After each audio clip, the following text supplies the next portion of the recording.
Hello and welcome to Otten Math. In this edition of Otten Math, we're going to take what we know about creating equations of lines and apply that to geometric figures.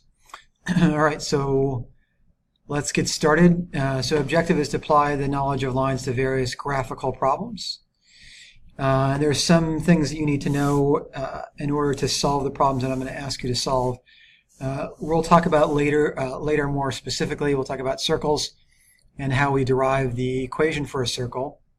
I can tell you that the equation for a circle with a center that's at the origin is going to be x squared plus y squared is equal to the radius squared. And I want you to notice the similarity between the equation for the circle centered at the origin and the Pythagorean theorem, a squared plus b squared is equal to c squared. So again, we're going to come back later and talk about how to derive the equation for a circle based on the Pythagorean theorem. But I want you to notice the similarity here. The radius is defined as the distance, or r, between the center of the circle and any point on the circle, which means the circle is this blue line. The center of the circle is a black dot. Anything that's in between the black dot and the blue line is going to be inside of the circle, and then anything outside or greater than the distance from the center to the circle is going to be outside the circle. So the circle is not this area inside. The circle is defined as a set of all points that are equidistant from a fixed point called the center. That distance is called the radius, and so the blue line is the circle. Now we could create a definition mathematically for the inside of the circle by using an inequality symbol, less than the radius, and then outside the circle would be greater than the radius, but that's for another discussion. All right, so now let's talk about translated circles. Again, we're going to derive this equation later, but I wanted to give it to you. So equation for a circle that's centered at the origin, x squared plus y squared is equal to the radius squared.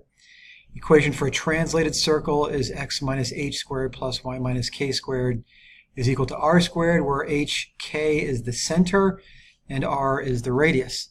All right, so let's take a real problem and let's see if we can figure out the equation for the circle below. So we say 5, 5 is the center, 9, 2 is a point on the circle. All right, so now we have to define our hk values. Our hk values are 5 and 5. And the last thing we need is the radius. So we're going to use the distance formula in order to find the radius. 5 minus 2 squared plus 5 minus 9 squared. 5 minus 2 squared is 9. Plus 5 minus 9 squared, 16. 9 plus 16, 25, is equal to the radius squared. So we know that our radius is equal to 5. All right, so 5 minus 2 squared plus 5 minus 9 squared is equal to 25. 25 is equal to the radius squared. The radius is equal to 2. hk values are going to be 5 and 5. So x minus 5 squared plus y minus 5 squared is equal to 5 squared. Now, if I centered the circle at -5 here in the third quadrant, then the equation would be x plus 5 squared plus y plus 5 squared. So be careful of the sign, S-I-G-N, of the values h and k. Basically, it's the opposite sign of the value of the sign of the center. All right, so let's talk about tangents to circles. The tangent line to a circle touches the circle at exactly one point. That's the definition of a tangent line. Some things to know about tangent lines. Tangents to circles are perpendicular to the radius at the point of tangency. So this is the point of tangency. If I were to draw a radius here from the center of the circle to the point of tangency to the tangent line, then you're going to end up with a right angle between the radius and the tangent line. So here's the tangent line, and here is the radius, and they form a right angle. All right, so you can find the equation for the tangent line because you know its slope is the opposite reciprocal of the radius. So if I give you the 2 points, both the center and the point of tangency, then you can use what you know about perpendicular lines to find the slope of the tangent line. You also have a point here, a point of tangency. All you need for an equation of a line is a point and a slope. And so you can then write an equation for the tangent line.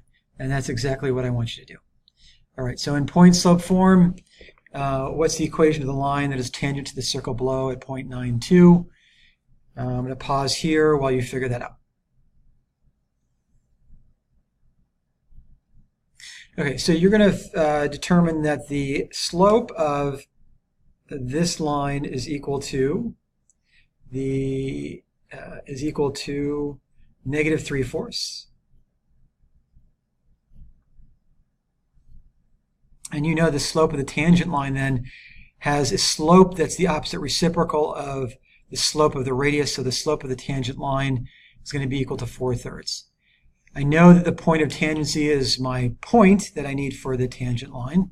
So y minus y1, 2, is equal to 4/3, the slope of the tangent line, times x minus 9. And we'll just leave it in point slope form. All right, so let's talk about circumcenter, orthocenter, and centroid.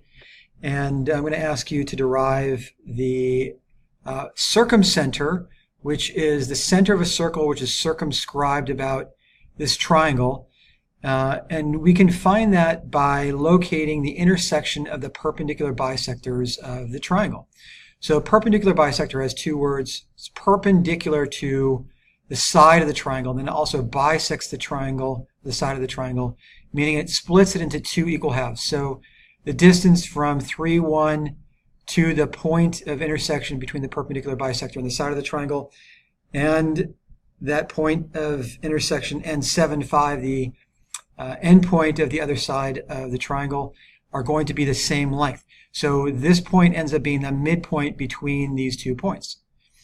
We know that as a perpendicular line, the slope here is the opposite reciprocal of the slope of the side of the triangle, and we can figure out what that is. So let's walk through finding the equations for these two lines. Let's solve for the circumcenter.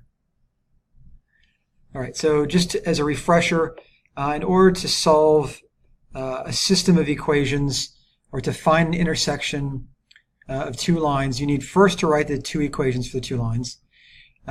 In order to do that, you need a point and a slope. And sometimes you might be given 2 points. If you have 2 points, you need to take those 2 points to derive the slope. So you need a point and a slope to derive the equation. You can write it in point slope form and then slope intercept form. Once you have those two equations, you're going to solve the system to find the point of intersection of the two lines.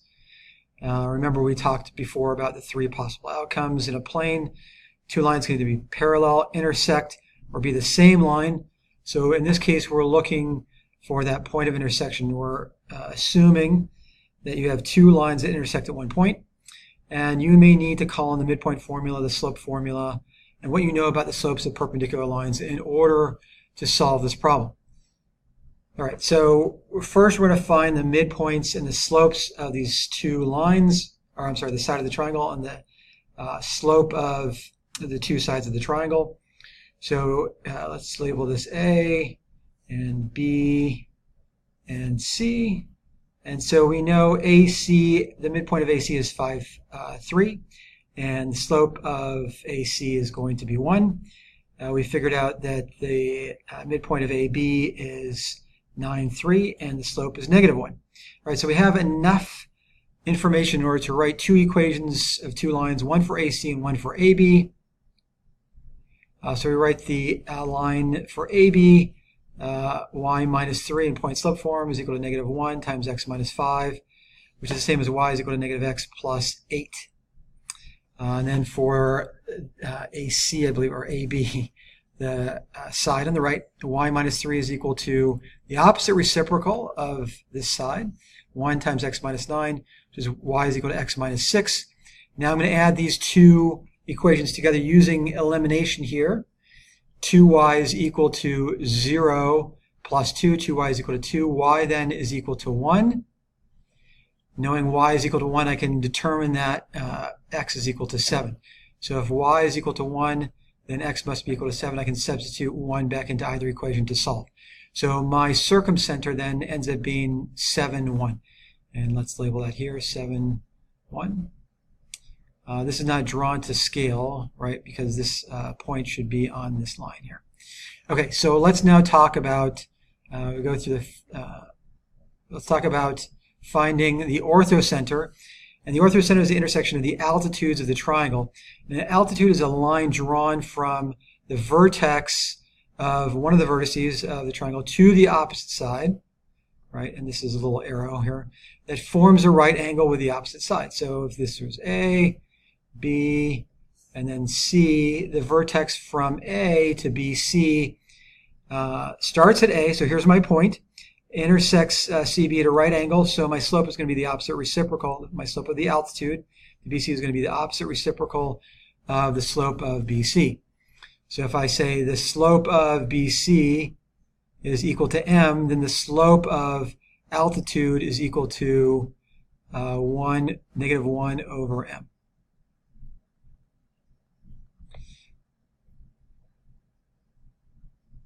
Oops. Okay, so let's take an example, negative 2, 5, 5, 1, negative 4, negative 5. And as I advise my students, my strong recommendation, I have a small space here, but you have basically an infinite amount of space on your sheet. So what I want you to do is draw big, draw a graph first, label the graph appropriately. I've identified the vertices as uppercase letters. Right now I'm going to identify the slopes of each of the sides of the triangle, and then I'm going to determine which two lines I want to intersect with with the altitude. And I'm just looking at these, and I think the two that are most easy to use as slopes are AC and BC. So those are the two I'm going to use. I want to avoid fraction messes. All right, so I'm going to write the equation from A to BC. First, right, we derive the slope of BC. It's 2/3. So I know that the slope of the altitude A to BC is negative 3/2. Here's my altitude. I can write in point slope form, y minus 5 is equal to negative 3/2 x plus 2, and then I rewrite it in slope intercept form, y is equal to negative 3/2 x plus 2. All right, so I have one equation for one line. I need the second equation. Here's my altitude. Slope is 10 over 2, which is 5. So the opposite reciprocal of that is negative 1/5. I'm going to write my linear equation, y in point slope form, y minus y1 is equal to negative 1/5 times x minus 5. In slope intercept form, y is equal to negative 1/5 x plus 2. Now I have the two equations in two lines. I'm going to set them equal to each other. Y is equal to y. So from the first equation, negative 3/2 x plus 2 is equal to negative 1/5 x plus 2. And I'm going to solve for x, and I end up with negative 13/10. I hope this is right. Some value for x is equal to 0. I did this quickly. So x is equal to 0. Here's the intersection of the two altitudes.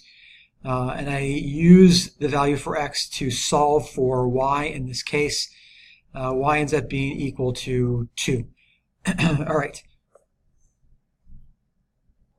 Okay, so now I've just determined my point of intersection, x equals 0, 2. Now I've solved the orthocenter. All right, so last one I want to talk about is a centroid. Centroid is the intersection of the medians of the triangle. Median is a line from the vertex to the midpoint of the opposite side.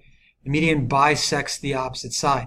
All right, so now we need to find the midpoints, and we have a vertex, and here is the median, the two medians. I need to find the intersection of the medians. That's my centroid. So I'm gonna start with 2 points, the vertex and the midpoint. I'm not going to have time, and I don't want to run through this, but I'll give you the answer. I want you to do this on your own. You're going to graph this appropriately using the proper scale on a coordinate plane. Identify the points. You're going to find the midpoints. Find the equations of the medians using 2 points, right? And then you're going to find the intersection of two of the medians. Now, we'll just step back again. The three medians all intersect at one point, but we only need equation of two lines in order to solve for the median, right? As with the orthocenter and the circumcenter. The cool thing about the median, by the way, is that it's the center of gravity of the triangle. So if I were to orient this horizontally in a horizontal plane, balance this point on the finger, my finger, it would balance the center of gravity, and you should come up with this answer, -5, -2. That's it for this edition of Ott Math. See you next time.